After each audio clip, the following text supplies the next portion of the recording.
Welcome, guys, back to the Righteous Minds podcast. So glad to have all you guys back. Sorry for the missed video for last weekend. Try to get a video out every weekend, but we had a Thanksgiving break. Hope you guys all had a great Thanksgiving and some good food and everything like that. But the topic for today is mental health. Mental health is a real thing. I believe everyone has had a struggle with it in their life where the devil has tried to get in their thoughts and just try to put them down. And we just want to talk to you guys about it where you can find Jesus and have mental health in the dust, have that gone. But first of all, hope you guys had a good Thanksgiving. I had a great one. But I want to cite some stats about mental health because it's very true.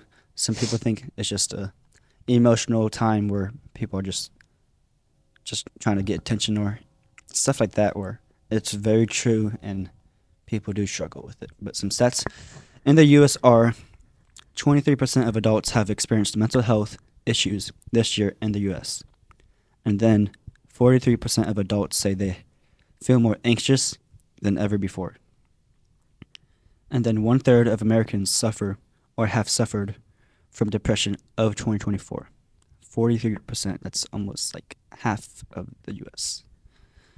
But all of these percentages are increasing as time goes by, and for some reason, these percentages go up, they rise during Christmas time, which is the best time of the year, in my opinion, where we have the birth of Jesus Christ. Mm-hmm. I think, well, with one thing like with that is, in society we've taken Jesus out of Christmas so much that it just makes it feel like a stressful time. You know, you can't live up to the standards. I can't buy my kid a gift or whatever whenever. That's not the real reason for the season. Yeah, we tend to forget it, and we just want all the good and all the cool stuff of the world. Yeah. Try to get all the quality toys for your kid, or just try to get the nice car. Like, it's always a want. But it's about the gift, the free gift that we have been given by God of the Son that died on the cross. Yeah. And that's what we got to remember in this time. But I want to talk about the causes of these issues, and what Oki kind of just said, the pressures of society, where they can lead us to fail in life, where we'll focus on this one thing and our focus is not on God, and we chase these wrong things that distract us. So when we're having these goals, or this just in this time where we want something, and then when you're in that time of wanting, you're going to be forgetting, and then just in that whole process, some thoughts and some depression might creep in. It might be like the devil telling you that you're alone, or just where you need to be at, because you're trying to chase all these things that are probably going to be hard to achieve. You might get those things once in a long time, but just the devil might try to trick you. Yeah. And a lot of times we chase things because I think we all want to feel a sense of like fulfillment, accomplishment. And if we're chasing things that are not for fulfilling, then we're never gonna feel that. That's just why we're gonna feel that failure, Because everyone's story is different. God has the path for every other person. You're not gonna be like I would say this about my brother a while ago. My brother was like a great athlete, and I was trying to be an athlete too. But I wasn't gifted with the gifts that my brother was, to be like a D1 baseball player and a great basketball player. Like, my brother was varsity, like, pretty much when he was a freshman and sophomore, for 2 sports.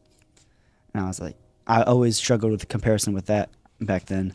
But God has his story for you, and you just got to trust his story, and then his plan will fulfill you, not the other things of this world. Right. But another factor that these struggles are caused by is loneliness. 21% of adults feel lonely in America, and they mostly feel disconnected from people, and also just our phones is a big distraction and make us lonely. You can just be like scrolling on your phone, or try to text your friends, and just they're not there or whatever. They might be busy with family or their partners, and that's where I feel loneliness can creep in, which I've felt it before. Or you've always tried to reach out to someone and they've never reached out for you. But when you reach out to God and Jesus Christ, they'll always be there for you. Yeah.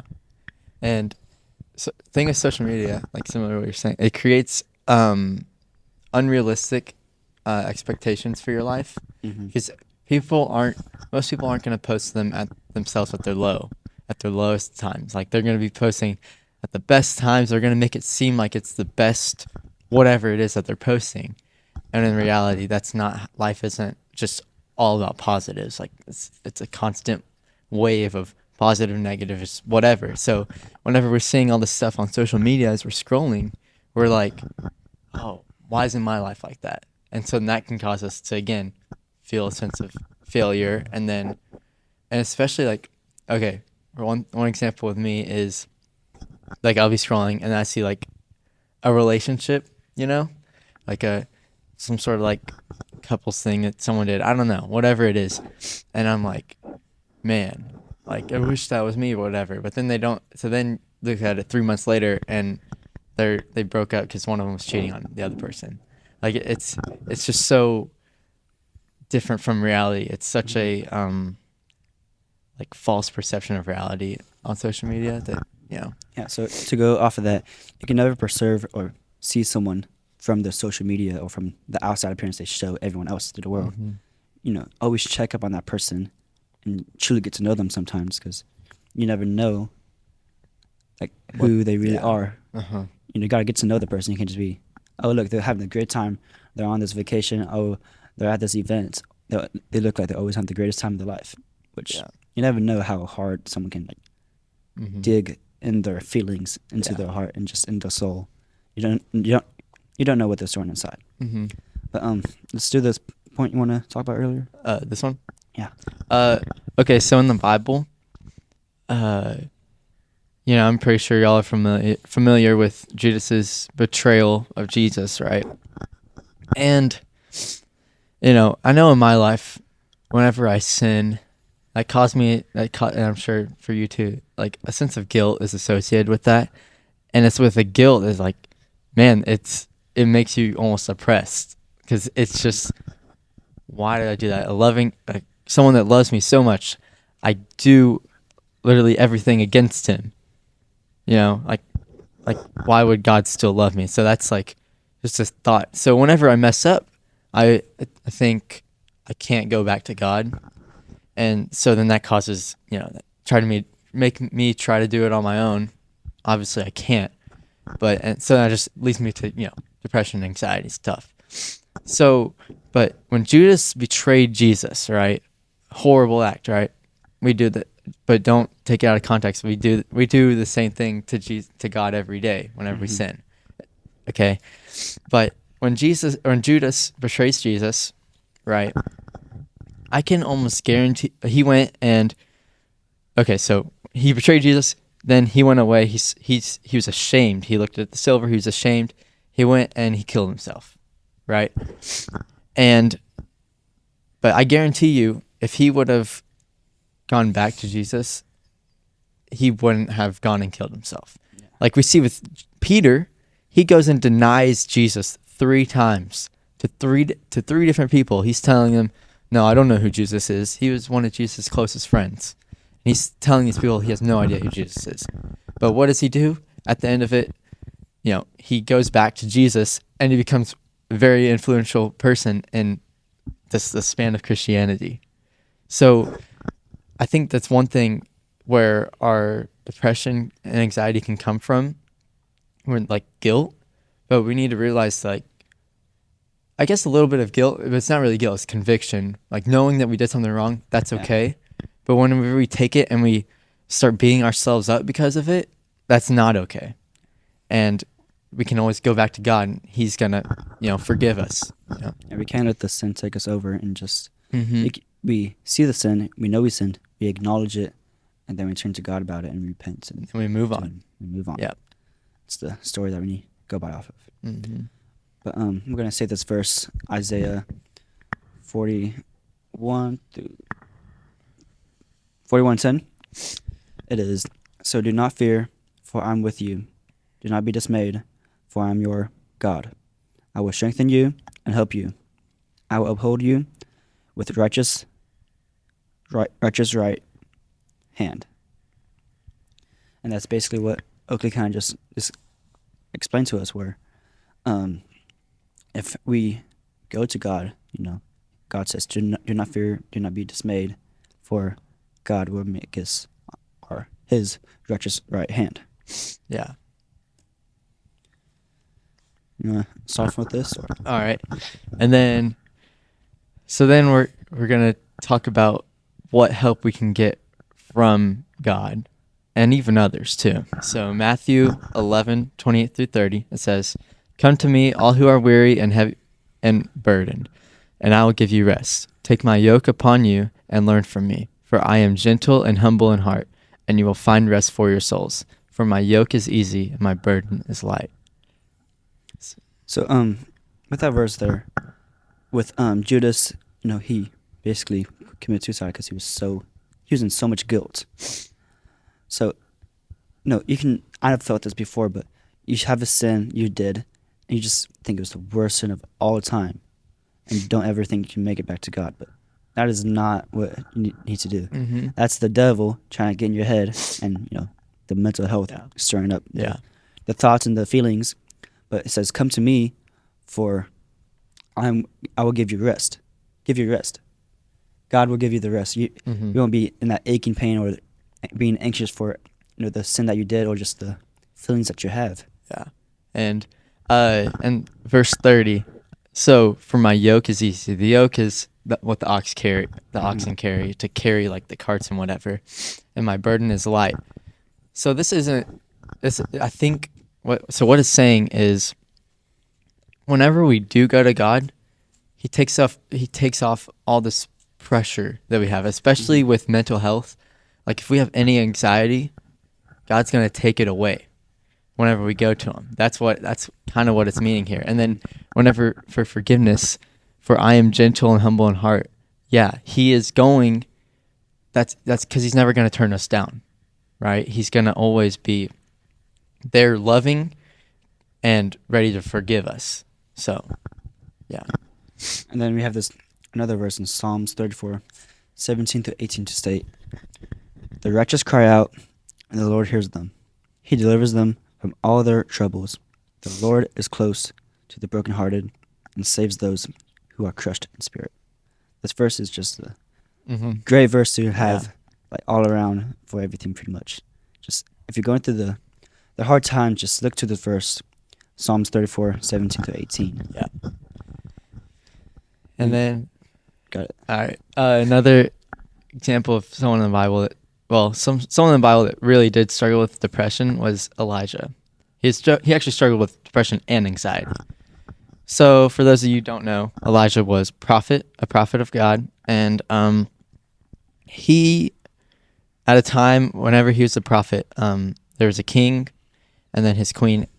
So King Ahab and then Queen Jezebel. And if you guys are familiar with stuff in, especially like Revelation, you kind of know what Jezebel is. Like, she's deceptive, right?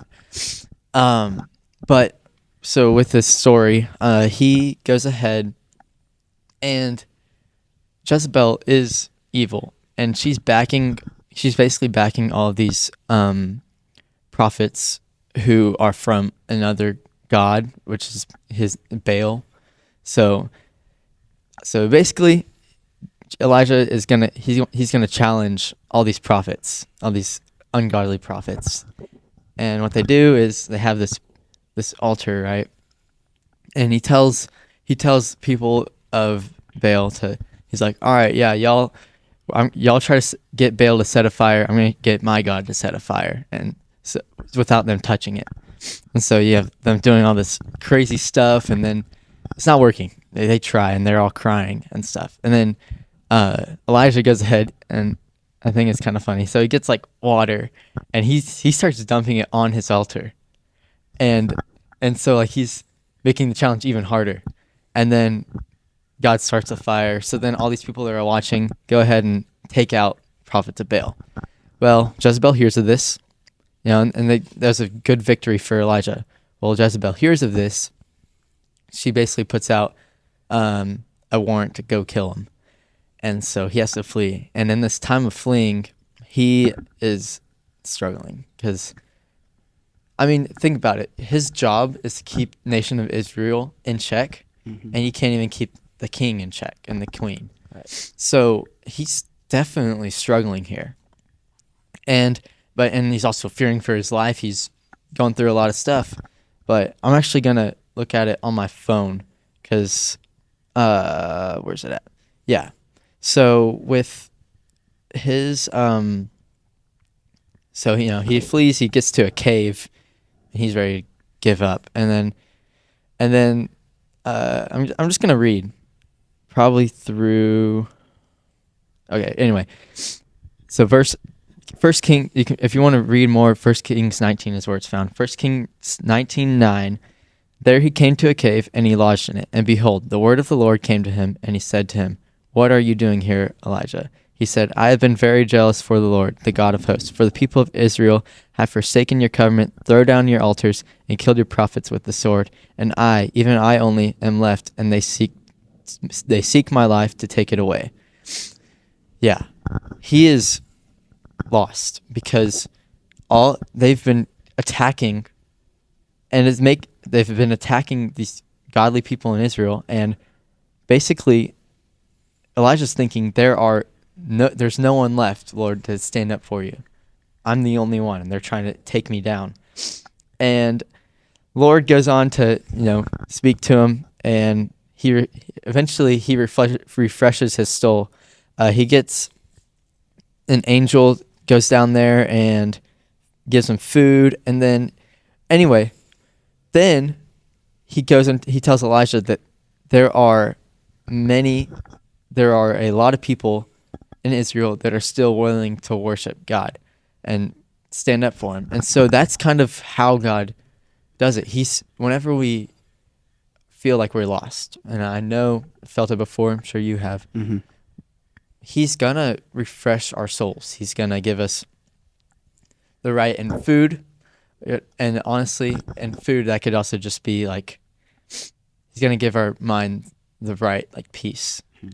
And whenever we go to him and try to seek him, whenever we are struggling with anxiety, mental depression, and it goes on. Elijah becomes a very, very, very good example of just struggles that we endure today, even with our mental health. Yeah, that's a great story to look at when you're just thinking you're the only person that has struggled with it, because you're not the only one that has probably struggled with mental health. You never know what someone else is struggling with, because you just gotta ask them. Or another good thing, first of all, seek Jesus, but also seek others for yourselves, and just that discipleship and just companionship with another person.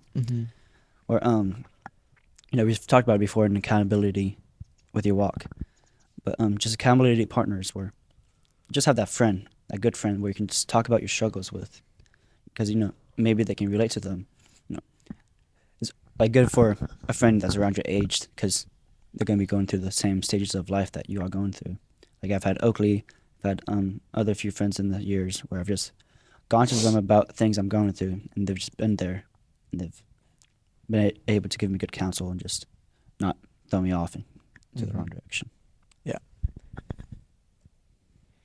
And then, so another aspect of it. So when people do come to us asking for help, they're basically, okay, so I titled it The 5 P's of Biblical Counseling. Essentially, that's what it is, right?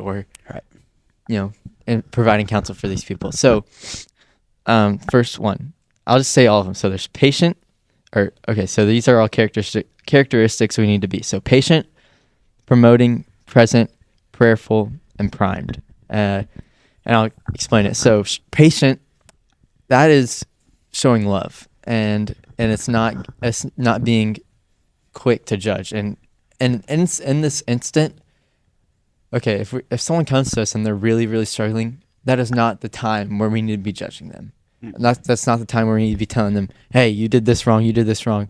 That time we just need to be loving and, yes. And you want to read that verse? So the 1 Peter 4:6 or 4:8. All right. Above all, keep loving one another earnestly, since love covers a multitude of sins. Yeah. I love that verse. So that's saying that this love is gonna, if they see this love coming from us, that can get them to stop, especially if their depression. Because most honestly, I wonder. I would have to look at it, but like, how many depression cases are from? I'm pretty sure like all of them are just from people having sin. Mm-hmm. You know, because they're not, either it's some sort of idolatry or whatever, like the causes behind it.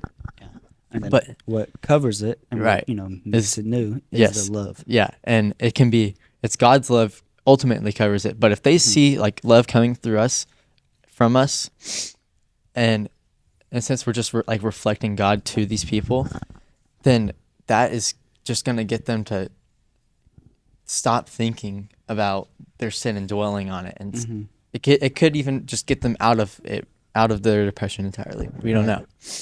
Yeah, each case is different. And then promoting, so that's basically encouraging, and sometimes it's just a matter of being able to pick someone up, get them to keep on going. Because I don't know, it depends. You have to be able to read the case and find out like what's all going on. You can't let's say you can't go up to someone where they've had a loss and it would be so bad to do, but let's say you make a joke.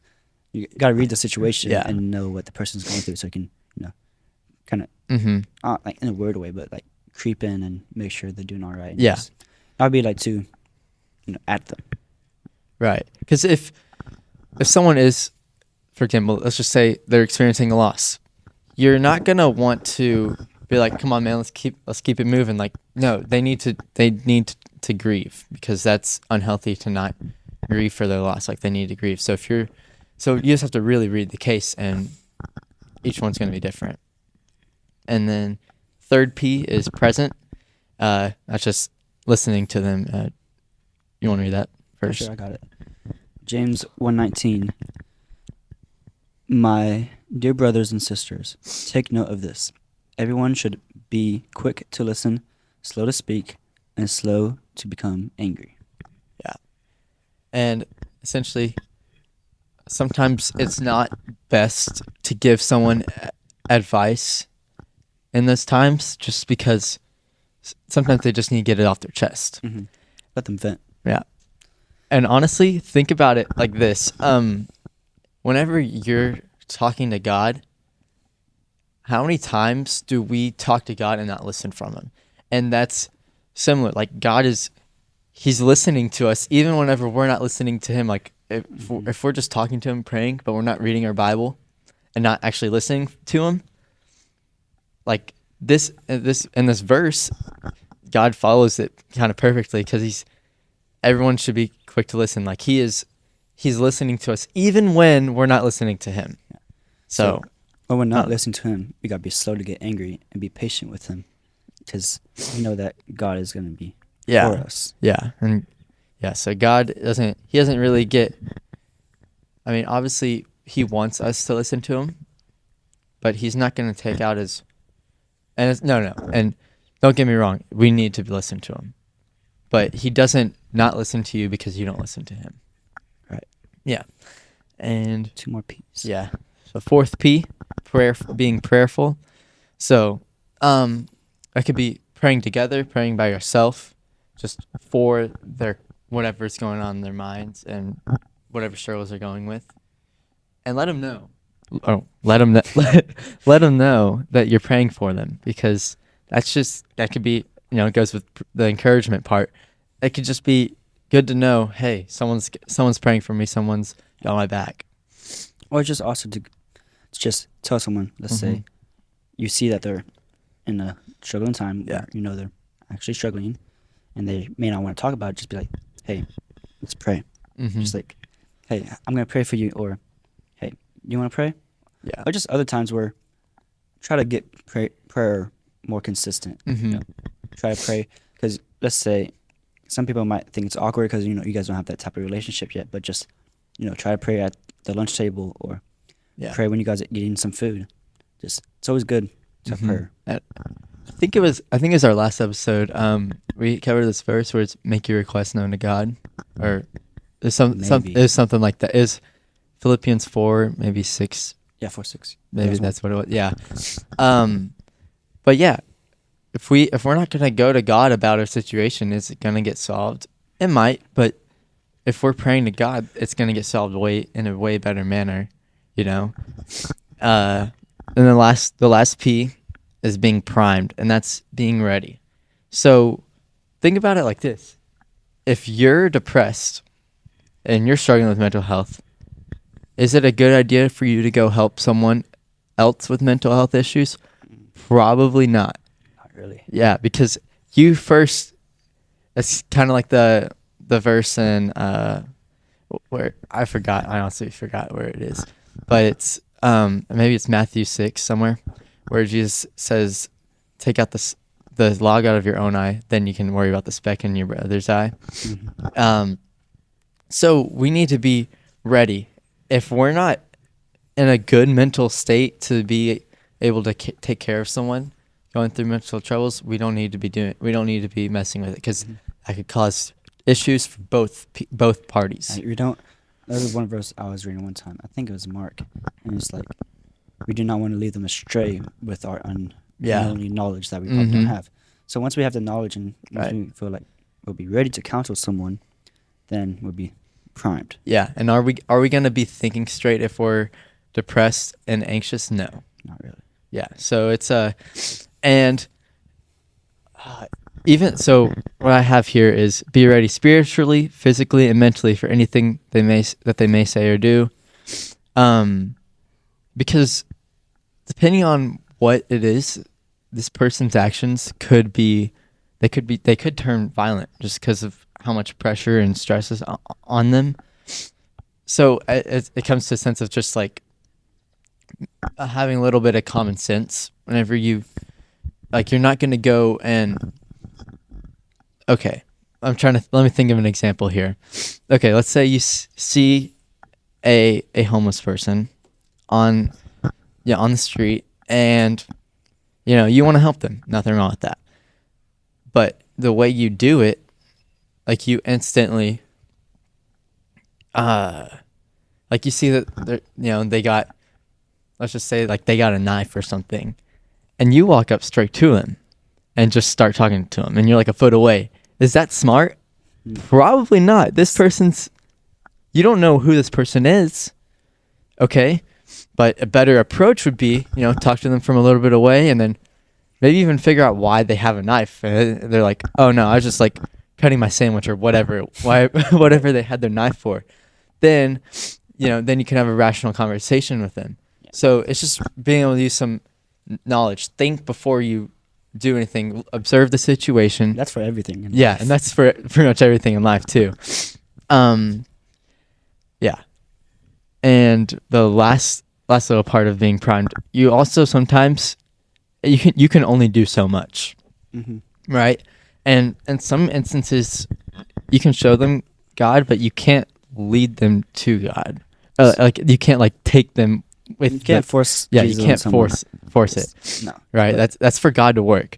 So, if I can't, let's say I have a friend and I really can't get anything through to this person, then I might need to go and actually seek professional help, go to a counselor and be like, "Hey, I know someone needs your help. They're struggling." Someone that's trained to do that, because we're not necessarily trained to, someone that has more experience and Right. knowledge than us. Right. So that's just how to help others with Yeah, mental those are health the issues.